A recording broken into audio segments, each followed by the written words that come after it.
Alzheimer's అన్నది dementia అంటామనమాట. డిమెన్షియాస్‌లో చాలా రకాలున్నాయి. ఆల్జీమర్స్ అన్నది మోస్ట్ కామన్ అనమాట. చాలా కామన్‌గా అరౌండ్ 70% ఆఫ్ ద పీపుల్‌లో వచ్చే డిమెన్షియాని ఆల్జీమర్స్ డిమెన్షియా అనమాట.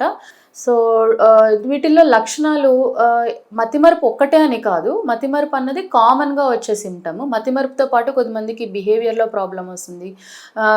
దాంతో పాటు జడ్జ్‌మెంట్ అంటే ఇప్పుడు నేను ఏం చేయాలి అంటే ఇప్పుడు మనము ఇంట్లో నిప్పు వచ్చిందనుకోండి, ఫైర్ యాక్సిడెంట్ లాగా అయింది. మనం ఇమ్మీడియేట్‌గా we have to go outside. వాళ్ళకి ఆ డెసిషన్ మేకింగ్ జడ్జ్‌మెంట్‌లో ప్రాబ్లమ్ ఉండటం వల్ల వాళ్ళు ఇంట్లోనే ఉండిపోతారు.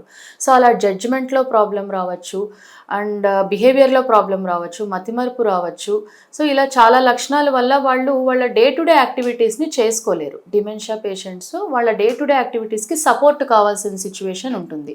సో, కొంతమందికి మామూలుగా మతిమరుపు అన్నది మనం డే టు డే లైఫ్‌లో మనకున్న స్ట్రెస్ వల్ల లేదా డీవియేషన్స్ వల్లనో కొన్ని విషయాలు కీస్ ఎక్కడో పెట్టి మర్చిపోవడం, ఫోన్ ఎక్కడో పెట్టి మర్చిపోవడం లాంటివి జరుగుతుంటాయి. సో, అది మనం డీవియేట్ అవ్వడం వల్లనో లేదా వేరే స్ట్రెస్ వల్లనో ఆ టైంలో ఇంకేదో ఆలోచించడం వల్లనో మనం దాన్ని మర్చిపోయి ఉంటాం.